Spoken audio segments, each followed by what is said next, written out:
Welcome, I'm Bev Adams. I own an independent paper crafting business showcasing products from Stampin' Up.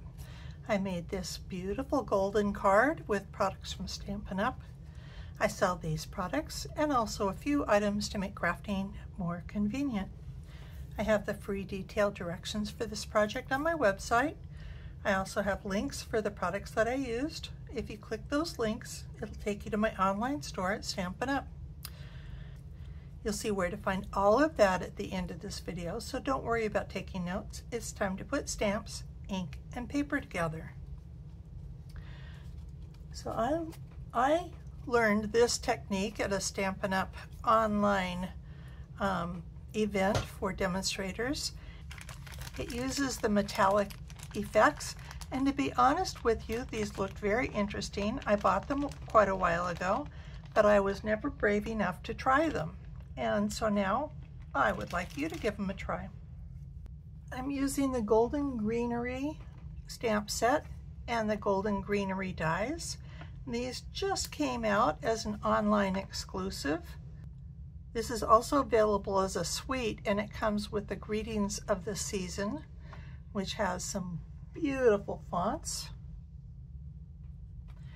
And there is a kind of a related stamp set, Everyday Greetings, and this is actually the one that I'm going to use today. Everyday Greetings has several all-purpose stamp sets and it has that same beautiful font. I am also going to be using some palette knives for the metallic effects. My card base is Granny Apple Green, 5.5 by 8.5, scored at 4 1/4. And I have a couple of scraps of Garden Green and a scrap of Granny Apple Green and some scraps of Basic White.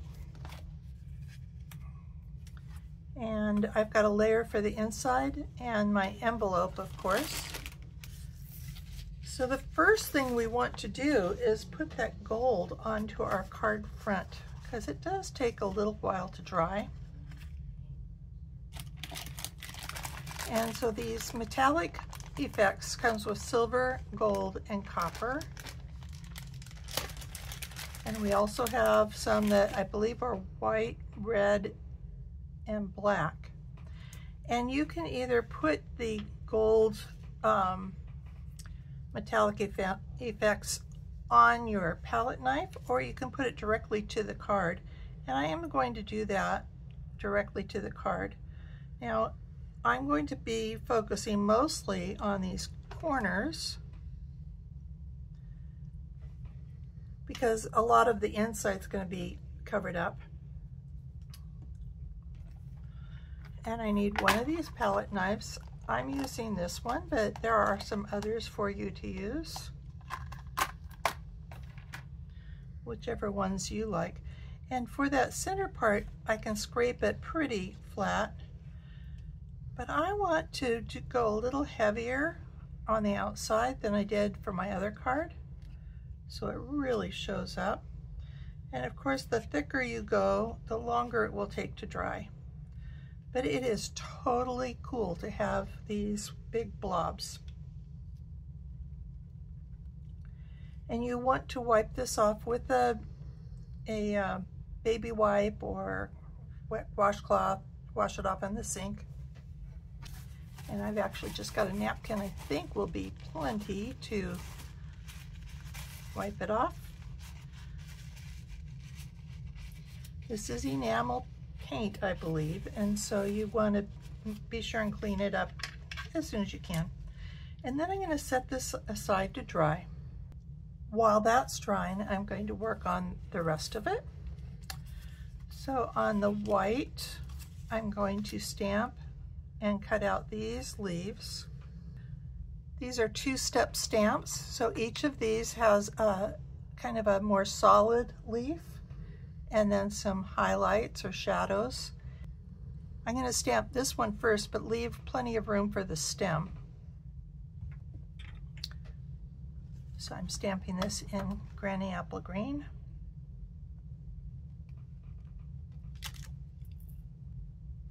And the same is true for these two stamps. This one I'm going to stamp in Granny Apple Green, the more solid one.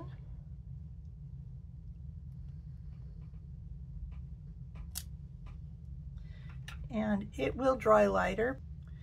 And then I'm going to stamp in Garden Green right on top of that. That's what makes these two-step stamps. So I'm going to ink up with Granny Apple Green. And I want to look at the base of these leaves. So for the video, I moved this under my head, but I really want to especially look for the base of the top leaf and the base of a bottom leaf. And I matched pretty well getting my head on top of it. And the same with this one. Again, looking at the base of the leaves. Pretty good. If you're a little bit off, it's really okay. And these dies fit very nicely on the little mini Stampin' Cut and Emboss machine. You could also use the big one, not a problem. I like to use the light gray. It seems to fit better for me. And then the cut up #2 plate. And if you use the big one, you should be able to cut several at a time. And these dies have some more detailed, the same type of leaves, but these are not the same size. Let me see if I can get it off my magnet. And of course the evergreen sprigs. And then it's got these outline stamps. These are the ones that do fit. And then you can see this one die cuts out 5 little berries at the same time if you're going to use them for berries. And it's got 3 of these little berry cluster pieces. And I like to use a bit of tape. If you look through this hole to find the stem there, it will help you a lot. Then line up the top of the leaf. Check back on that stem. You should be able to see the stem right through this release hole.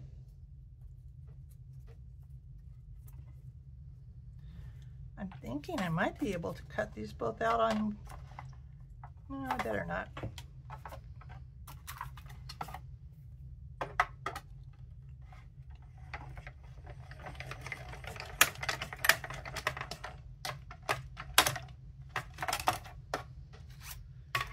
So that cuts out really nicely. Repeat for this piece.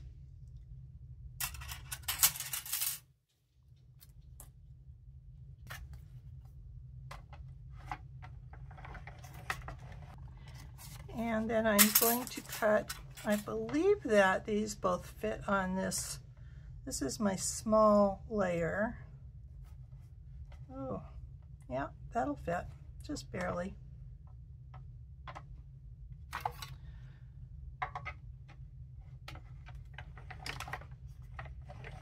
And I'm cutting one of these out with the Granny Apple Green and one with the Garden Green.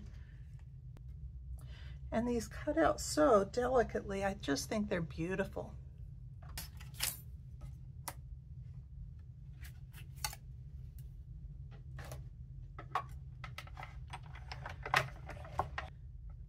That didn't cut out all the way, and it might be because I'm using the light gray, or it might be because my plates are getting pretty worn out. It's probably time for me to swap out the cut up one.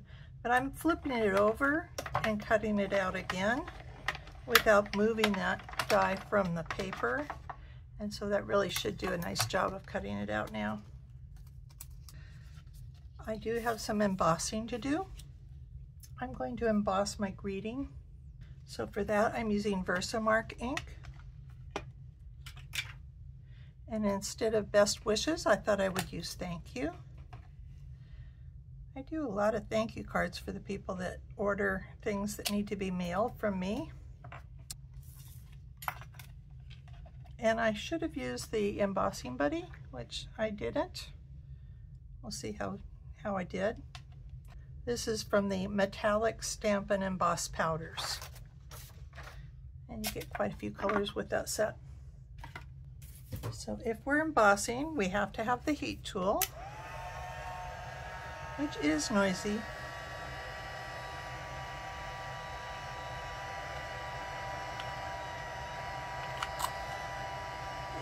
If you are just starting out with stamping, you might think you can get away with the hairdryer, but the hairdryer does a lot. It does get hot, but not as hot as this, and it blows a lot more, and you don't really want it to blow all that powder off.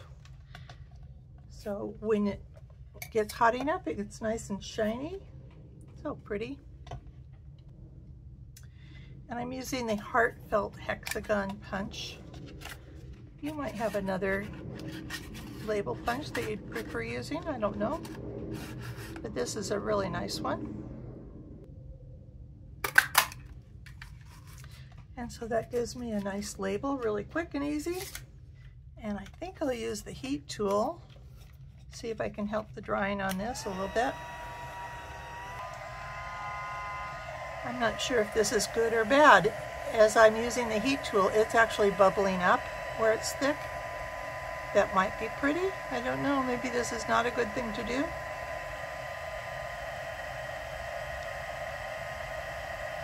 But I kind of like it. Of course, if you do not use the heat tool, you will not get these bubbles.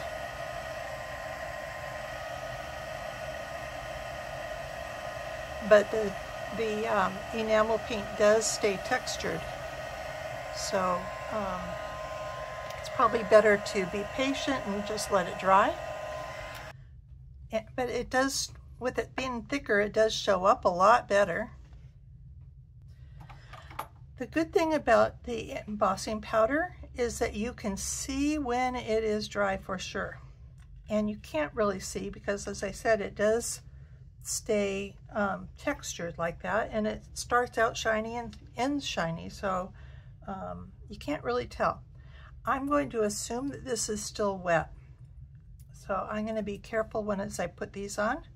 I'm going to put these two pieces on flat, and I like to use the liquid glue. You could actually pop these up with glue dots or mini dimensionals. You would need the mini dimensionals though. Some people have trouble controlling the liquid glue. If you do have trouble, put the glue bottle down and squeeze it just enough so you can see that little dot. And you just need that little tiny dot. That's plenty. And if you set it aside to dry a little bit, that's a good thing.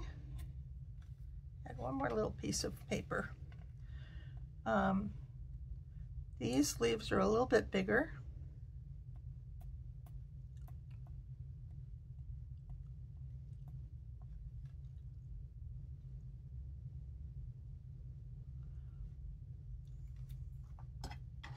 Especially if you are heavy-handed, you want to let it dry until it's clear. So I put this up pretty high. I'm going to be covering up the stem ends, so let's put it about there.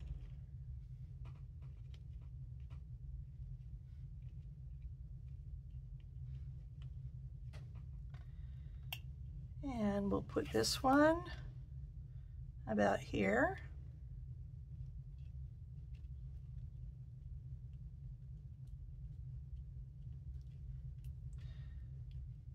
And I am touching the thin glue. The thin enamel is dry. It's not getting on my fingers. But I don't want to smear the thick part, so I'm going to not test it. These pieces I am going to put on with the little mini dimensionals. Dimensionals really add a lot. If you put layers and layers of dimensionals on your card and you take it to the post office, they're probably going to charge you extra postage for the thickness. The post office has a rule that it's supposed to be able to slide easily through a 1/4 inch slot. But sometimes the postal workers, if you take it into the post office, they'll feel those bumps and they'll still charge you extra. So this is the kind of heart-shaped leaf, so I'm going to put that one over here and down a little bit so that you see lots of this. These are these leaves, so I'm going to put this one over here.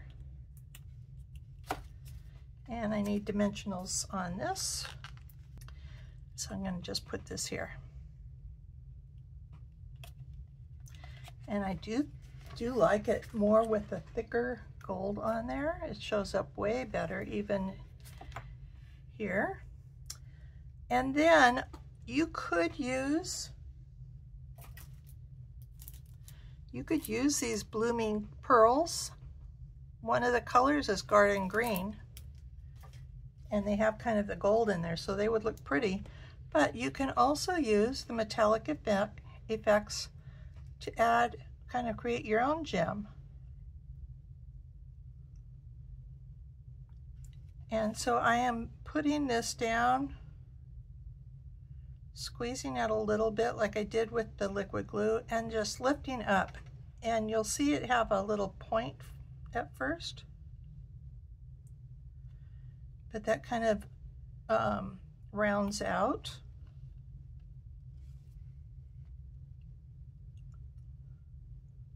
So it'll look like a little gem sitting there.